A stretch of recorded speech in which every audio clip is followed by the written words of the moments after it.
Welcome to the Spin More Deals Selling Smarter, Not Harder with Video webinar with Christopher Kimball. Christopher, how are you doing? I'm doing great, Matthew. How about yourself? I'm doing great. Thank you for joining us today. And you're a member of the Trade Pending team here, but you've got a background in automotive. We're going to get to that in just a moment here. So off we go. I'm Matthew here. I'm Chief Marketing Officer at Trade Pending. Christopher, Customer Success Manager at Trade Pending. Again, we'll come back to you here in a moment, Christopher. We do record these. We share them out afterwards. If you have questions, throw them in the chat. We've also got some that were submitted ahead of time. I got those printed out here. The type is really small. Probably should have brought my readers, but I didn't. So we're just going to have to deal with that. That's right. If you haven't seen it, I mean, we embrace video at Trade Pending. I'm out filming video in dealerships, interviewing random people on the street, shooting video here in the Trade Pending TV studio. We practice what we preach. You should tune into this stuff because not only is it informative, sometimes it's actually entertaining as well. At least I hope it is. People tell me it is, not just my mom. All right.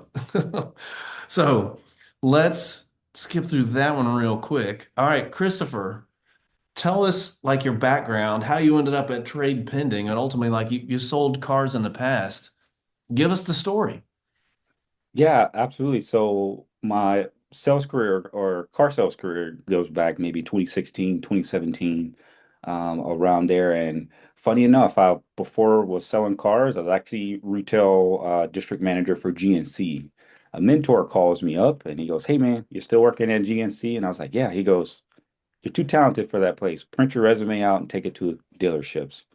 My next off day, that's exactly what I did. I printed out my resume and I just went door to door handing out my resume to different dealerships. Some people interviewed me on the spot and some people didn't. Some people, just got me out of the showroom. This particular store I'm standing in front of, they goes, "All right, man, you interviewed great. When can you start? Could you sell a car today?" And my heart kind of dropped. I've never sold a car before, but I was like, I'm in front of all the managers. I was like, yeah, sure.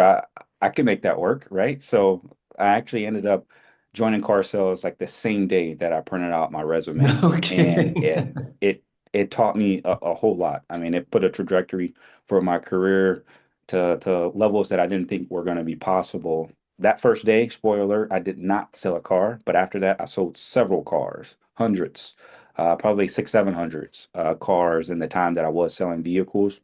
And I've always tried to embrace some form of pictures or some form of video in that process. So anytime I sold a car to a customer, didn't matter how I was dressed, how they were dressed, I tried to take a picture of it, or I tried to capture that moment. And what I would do with those photos is I would have them around my desk, right? So when customers would come in, they just see me, whole bunch of smiles, whole bunch of deals everywhere. And it kind of had a little bit of that invisible rapport that you build, right? From the way you carry yourself, from the things that you present, and from kind of like your demeanor. But customers would see that, and Yeah. they're like, "Wow, this guy sold so many cars to these people." Made it a little easier for me to sell more cars. This is a funny photo. I used to I say, talk a look lot of how smack. young you look there, Christopher. I used to talk a lot of smack in the dealership, and I was never a 20 plus car a month guy, right? And I would talk smack to all the veterans. They'd sell 20, 30 cars. I say, "Hey, well, this month I'm going to beat you on the sales board." So they printed this photo out of me and they pasted it on the wall. And they say, "All right, man, every car you mark off, every day you sell one, you're going to mark it off. And if you don't hit 20 cars, we're going to make fun of this guy the whole month." And that's how this photo came place. Spoiler alert, I got to 19. I did not get to 20 Oh, cars there. So it was always fun, but that was one thing that I appreciated in sales. I learned a lot throughout that time period, and there was always a unique way to challenge myself or turn that into something fun. Funny games like the one that we just saw there. So car sales was amazing. I loved it. I'm very grateful for that process going through it. And eventually it landed me over to trade pending. I used right. to want to be a rep so bad for Nissan. The Nissan rep name was Tony Walker. And it was like a walled garden. I could never get into that space because I love the features and technology of the cars. And eventually I ended up finding software as a service and kind of never looked back. So that was my Yeah. way of becoming a rep. Maybe not directly for the OEM, but I landed at trade pending You're and we have doing so all many right. products. Yep, All right. All 100%. right. So a part of your story though is that you're going from 10 cars a month, 12 cars a month up to 20 and beyond. And I Mhm. think this context is really important for the audience today because it tells that story in a unique way of why video became important to us. Like distill that down for us. And then from there, we'll go into like what you're coaching people on today and really hit those bullet points that we outlined in the webinar. So over to you. Absolutely. So beginning selling cars, I think average person could sell 10 to 12 cars, right? And for myself, that's kind of where I fell because, selling cars, it was a little new, the process, the cold calls, all of that. And everybody wants to break 100 grand. Everybody wants to break, those 10K months. And that's kind of what you always hear. When you make your first 100 grand, you won't ever look back, right? So I learned early on, like the math portion was important. If I could sell 12 cars a month, what did I need to do to get to those 12 cars? So for me, we work 6 days a week. It broke down to about 20 phone calls a day, right? And which equated to roughly 500 calls throughout the month. And for myself, I'll be honest, I wasn't the eager salesperson to make phone calls. I was a bit lazy in that regard. 20 was the minimum, right? I made those 20 calls. I wanted to sell more cars, but I did not want to make more phone calls, right? And I mean, people want to get out there and, do those cold dials. So the first thing that I did that kind of taught me to build myself as a brand within the brand or treat my job as a business within a business was I created a referral program whenever I sold a car to a customer, I do one or two things. If they were a little conservative, maybe a calmer customer, I'd take $5 and I'd staple it to my business card, and I would tape it on the inside of their gas tank, and I just write a note, thank you, for your business. Here's $5 for a snack inside, right? If they were a cool customer, younger, I'd do a scratch off ticket instead of the $5, right? Which is pretty neat because for the scratch off, it's a dopamine hit and they would associate that with me, right? But that's the first step to me asking for referrals. Well, This is our when you dealership started becoming gas tank guy, right? yeah, this is it. So what happened from there is that the moniker gas tank guy came across because I kept putting these business cards, $5 and scratch off tickets inside of gas tanks, or not in the gas tank, but right there in the door. We later got video, and so what I did instead was I created a thank you video for those business cards. I turned it into a QR code, and I came up with kind of like just a basic script for it. It's like, hey, I see you made it to your first fill up. Here's $5. There gotta be a snack inside. I want to give you an opportunity to make your first car payment $100 cheaper. If you know anybody in the market, send it my way. If they purchase a vehicle, I'll send you $100. If they don't buy a car, I'll cover your coffee the next day, right? And I'll put that in the business card on the QR code. And what happened was I was able to start getting more referrals because it was cool. It brought my face back up real passively, right? It was a nice way to check in with my customer and stay relevant. But I would say probably after that second or third month, customers would start coming in and they were showing the video. They're like, hey, I'm here for this guy, right? Or hey, I'm here for the gas tank dude. And that kind of became what I was known for. But it equated to about 4 to 6 more car deals per month. So that's how I was able to get up to that 18, that 19 some months, 20 cars a month without having to do the extra phone calls or anything from there. It was kind of like, hey, how can I brand myself within this organization to build a brand or build a business around myself? If Yeah. I'm selling, 12, 14 cars a month, 140 cars a year, I could put a referral base to work for me. And we hear it all the time. Work your referral base, work your referral base. Most people do that with phone calls, emails, texts. But I started to throw a video anywhere in the process that I could, whether it was a birthday video, thank you video. And that's kind of helped. That got me an extra 4 to 6 cars, per month. And I only needed $60 to do it, right? And a quick video because I'd So take you had 60 $5 out. bucks a video and you knew exactly the pay plan, the marks that you had to hit the next Exactly. bonus, the next tier bonus. And 60 100%. bucks now you're making an additional 1,800, 2,000 bucks a month. Like, It was actually 2,100 because the next unit bonus was $1,800. I was picking up a few extra car deals. So it was right at $2,100, which got me close to that 9K, 10K months from got there. it. Because I figured just reverse engineered the math after you had it figured out. So here you are at Trade Pending now, and you are coaching dealerships on videos and how to do them. We've got a bunch of questions here. Reminder, if you have questions for Christopher, throw them in the Q&A. I'll do my best to field them. If we don't answer them here, we'll share them with Christopher afterwards and have him answer them there.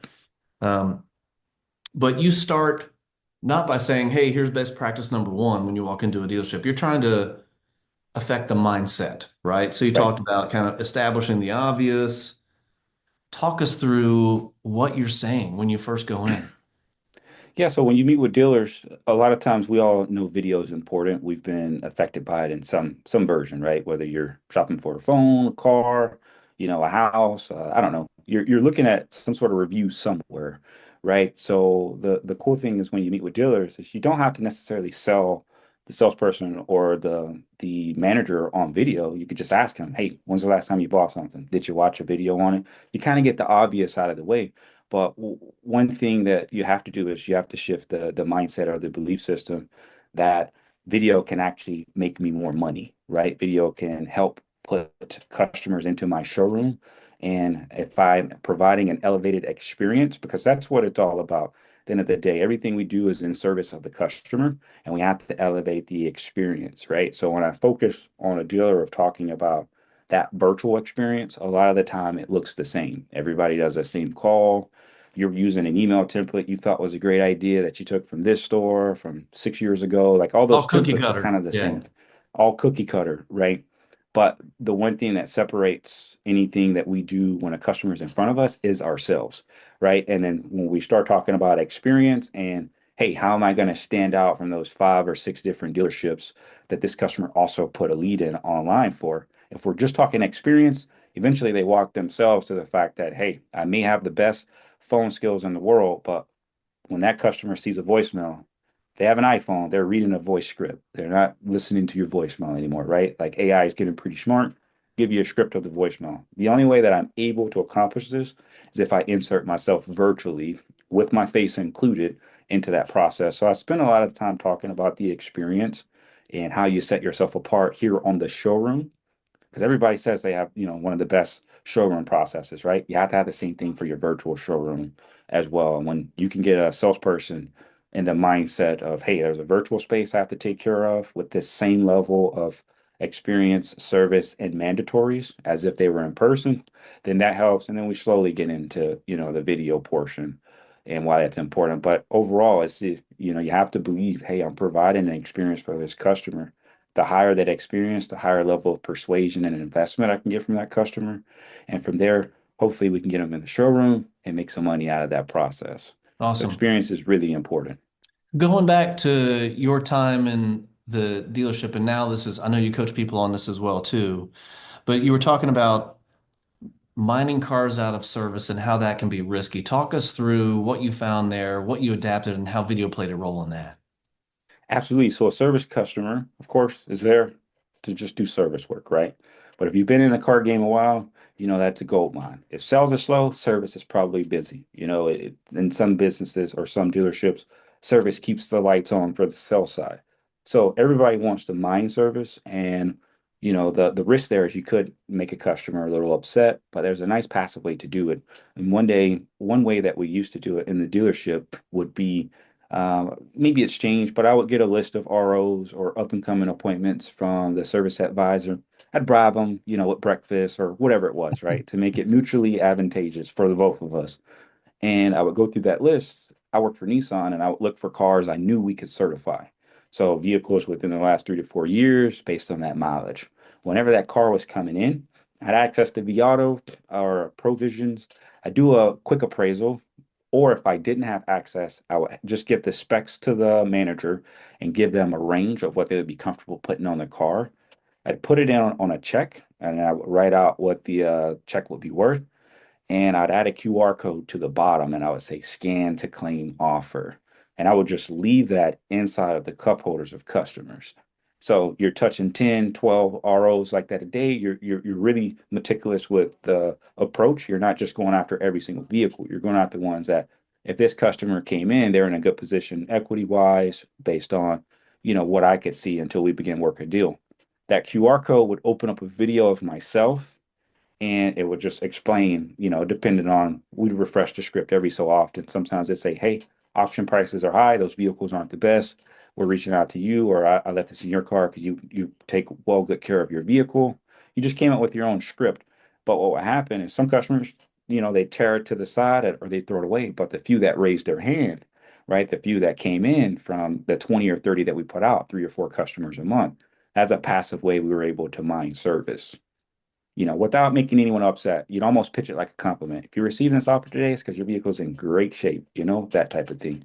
So you were delivering that information, that news as a compliment, but you're also just opening the door if they would entertain the possibility of a trade or a sale.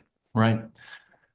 Putting your coaching hat back on, you've gone through, you've kind of built and established the framework of here's how you got to think about this. This is not the business, this is their business. And now you're working with individual people and you've got to coach them.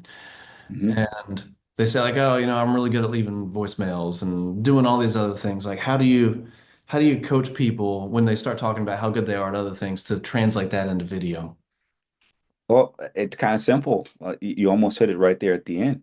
If you're so great at that, I know you're going to be great at videos, right? Because a lot of this, even in the voicemails that you're leaving, if you're great on the phone, you have great conversation skills. All you're doing is packaging that up, something you already excel at, and you're putting it into a video. Now, the part that may be a little overwhelming for us is that we're exposing ourselves to something we're unfamiliar with, right? So you may be a little shy on video, or you may be, a critic on yourself on video. But I would always say to that person, you start small. How can I get some practice in for this for someone that's already seen me? A great place, the last 7 customers that you sold. Send them a video. That way you can get used to seeing yourself on camera. Because when you're on camera, your face is flipped, right? It's inverted. It's not like looking in a mirror. At times, like you may notice certain things about yourself, but you start small. If you're already great, that's perfect. You're gonna stand out just fine when you start sending videos.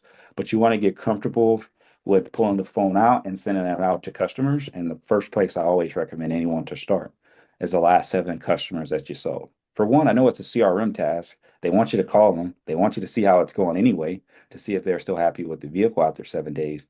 And for two, they already know how you present. They already know your tonality. They already know your demeanor. They already know how you dress. So it's very easy for you to reach out to those customers. Then after they've done that, I'll challenge them. I say, hey, that's awesome. That's great. After you've done that, that new lead that you've done, right? That new lead that you're coming across for, send them a quick video. But in that video, don't just respond to the inquiry. Tell them that you're great at this and you do make this process easy. We are in sales and part of it is selling yourself. And if there's anything that you do in your store specifically that makes this process convenient, that's something you should be telling your customers. Hey, Matthew, at TradePending Motors, we make it easy. We save you a lot of time, right? We're the number one JD Power Rater dealership in the last 3 years, the last 4 years. You can talk about those things and sell yourself in that. But I would start with customers I've already interacted with. Then I would transition to fresh opportunities. Because if a fresh opportunity responds, high likelihood they're showing up in your showroom. So it's not like Right. you're trying to respark a cold customer. We got a new lead in. Let me provide that experience from the start. Let me start here with it. Christopher, can you share with us the video that you were showing me before we kick this thing off officially? Oh So yeah, absolutely. it's getting to that part of just getting other people comfortable in the video. You were selling cars at this point, but you were getting other people comfortable with using video. Tell us what we're looking at here. Yeah, so I'm gonna mute the audio partially because it's old footage and we are a critic of ourselves. But one thing that I would always like to do is it's very similar to that manager TO that you do in the showroom where you get a second face to reinforce a message. Here, I would always try to grab a salesperson, anybody that wasn't busy or somebody I was close with, and I would get them to collaborate these videos with me, right? And get them involved as well. Because if you can establish a culture to where everybody on your sales staff, for one, is helping each other, right? If you're excelling at something and you're sharing that information with someone else, you're kind of building a little bit of a tribe, a little bit of a family in the dealership. But if you could get people to jump in these videos with you, you see the transitions here. We're Wait, jumping where'd you from come car to from? car. We're going from car to car here. We're talking about used car specials, right? What you'll find is that becomes, the standard across the board for your stores or for your sales staff. You're building camaraderie there. And sometimes it takes a salesperson to initiate that, right? Or sometimes Yeah. it takes a sales manager to initiate that. But we're building that confidence across the board, closing them out. Later, this guy here ends up being the Nissan guy. If I search for it, Oh, jeez. he actually ends up after. Yeah, he ends up You being the. created the Nissan guy. There we go. Yep. This is the whole thing. They continue to do it, and you like inherit the title of Nissan Yeah. guy. So you do the social media, but there he is. So, it started with just little things like that, right? And building a culture around it, making it fun, and grabbing someone else because sometimes, someone may want to do what you're doing, but again, they could have that critique of themselves, and you may be good at it. So you share that info. It's like each one teach Yeah. one in that Thank you for particular sharing that. space. So, um, did you, at that point, were you trying to build a personal brand or were you picking off the dealership's brand? How did that work? How did you get your reach and what was the impact of that? Great question. So I really don't have social media, right? But you'd be fooled if you go to the dealership's page. I didn't want to put the effort in, just like I told you earlier. I didn't want to make a whole bunch more phone calls. I didn't want to put the effort in of trying to build a social media page. The dealership had already had thousands of followers. So I just asked the GM if I could start doing videos on the dealership's page. And that's what it was. So it's like piggybacking off of what they're already using. The dealership provides those tools to you. They have a CRM that has thousands of customers. You're picking back in off of that. Most dealerships' Facebook pages are underutilized. So you could take that following they already have established and become the face of it. And that helped me out because I would get stopped in grocery stores. I get stopped sometimes in the gym. And like, oh, that's the Nissan guy. Hey man, are you working this weekend? It'd just be random customers. But I didn't need to create my own following for that. I took what the dealership had Yeah. already established and I just worked on top of it. So smarter, not harder, right? Spend more deals, right? Be smarter in the way that you approach things. So that's what I did. I piggybacked off of what was already in front of me. Awesome. All right, so we do have a bunch of questions. I want to give a shout out to Jerome here saying he's 30 years in the business, been successful, just wanting to know how he can do more. Jerome, I hope you're learning some things from Christopher here. If you want to throw him a question here specifically, do that. But we'll kick it off here. This is a pretty tactical one. And Christopher, I'm interested in your answer. I have a version of an answer here as well too. Mhm. So, how do you avoid spam filters when emailing videos to customers if they are leads you have not emailed previously? It's a good question. So I would say if you have a tool available to you, use a video with a thumbnail and maybe a hyperlink instead of attaching just a raw video file, right? You want to avoid some spam words as well, like free or limited time offer. Those things in a subject line will instantly go to a spam area. And you also want to personalize the email, right? If you're reaching out to Mike about his, recent inquiry, you could say something like that in the subject line. But you could actually even make it a little easier than that.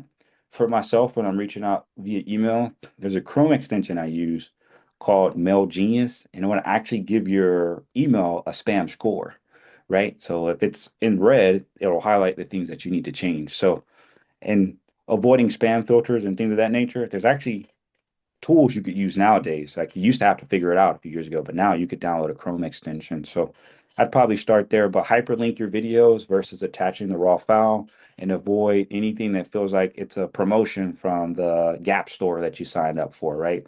50% off this weekend or limited time offer, all that stuff's going to go to spam. So just personalize it and hyperlink the videos in.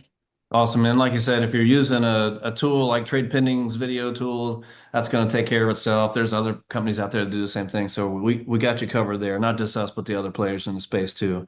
All right, next question coming in. This is a hot one from Jim. Thank you, Jim. He's asking not just what are the best techniques, Christopher, be ready. What are the super best techniques for getting people to show up for an appointment when you're using video? All right, so this is a funny one. I took a course on cold calls a couple years ago, and it was double confirming appointments, and it was in almost the most outlandish way. So the guy would say, I think his name was Brian Maxwell, I can't remember, but after I learned this is how I confirmed all my appointments, even when I started selling software. I'd say towards the end, hey Matthew, outside of a natural disaster, is there anything that's going to stop you from showing up for our appointment at this time? And they're like, no, no, no, I'll be there. And I was like, all right, just want to make sure. Also, what's your favorite snack, right? I would do this over the phone, or what's your favorite drink, right? Whatever it was.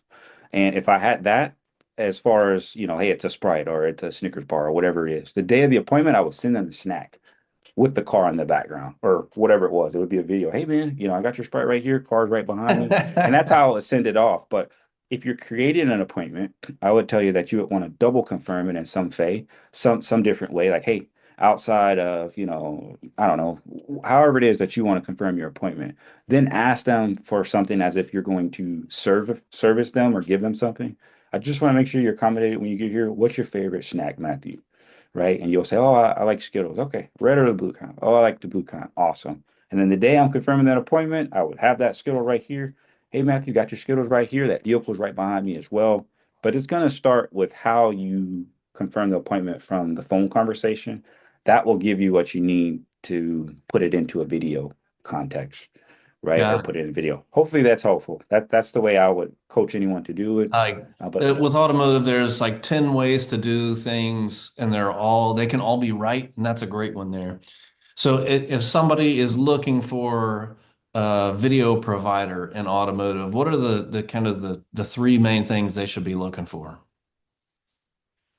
ease of use for one. So all things trade pending, our tools are designed for dealers, you You know. don't have to sell us right now. Just let's keep a big picture, right? Yeah, but you want to do ease of use and Why support. does that matter? Well, for one, if you want your sales team using it, it has to be simple, right? So any habit that you want to create, you want to make it frictionless. So the product should be very easy to use, should probably integrate itself into your sales staff and culture the best, right? So ease of use is one that's important. Second thing is going to be support. You know, if something goes down, you want to know how they're going to support you. Do they have, fail safes in place? Do they have quick troubleshoots? How quickly can you get a hold to someone on the weekend? Those type of things. So I would say ease of use, support, and then proven ROI. You want to be with somebody that can show you, hey, this thing works. Here's some data that supports it. And here's examples of maybe myself using it or whatever it is. But ROI, ease of use, and support are probably the three biggest things. Those are great. All right, so we're approaching the end here. It's gone quick, hasn't it, Christopher? Yes, it has. All right. If there's one thing that you're coaching people on when you're bringing video into a dealership, what is that one thing that's just most important for them to ensure that it's going to work for them? I always tell anyone I speak with that they need to set expectations, right? And this applies at so many different levels. So if I'm speaking to a manager, it's the same thing. Hey, set expectations for your staff, set expectations for what your customer journey should look like. If I'm talking to a salesperson and they want to make sure they have success from the video tool or anything, I say, hey, set those expectations for your customer in any interaction. So if I'm coming at the end of a phone call and I'm like, hey, I'm going to send you a video, you can expect that. I'll send the video off, right? It holds you accountable as well. But most importantly, it helps you guide and steer that customer down the overall buying funnel, buying journey, because it's changing over the past couple of years. It has. And in your videos, same thing. If I send a video out, hey Matthew, after you watch this, I will give you a phone call to see what the next steps are, tell you how we make it easy here, and see if you have any questions. Or you can simply text me by responding back to this video clip. Either way, I'll talk to you in 15 minutes or I'll talk to you in 20 minutes. If you're telling that customer what's next and you're setting those expectations, then you're going to see more engagement and you're going to see more interactions from your customers utilizing video. I love it. Christopher, thank you. We are reaching here at the end of time. We're going to hop back into this thing real quick here and bring this thing on home. Let's see here. There we go. Backing up here. All right. If you made it this far, as we always do, if you do not yet have your own trade pending wobbly bird, that is our mascot, hit up that link. We will send you one. It's free. bit.ly/wobbly bird, case sensitive. Off we go. There's our pics of Chris again. It's trade pending. Oh, if you want to get more involved with video and just trading and swapping best practices, join Dealership Video Academy's QR code there. You can also just search for it on Facebook. It's a Facebook group there. There we are. If you've got questions, hit us up. There's our email addresses. Christopher, thank you again for being a part of this today. Great to have you on. I think you should probably have to come back on at some point too. So thank you Matthew, everybody for joining us today. thank you for having me. See ya.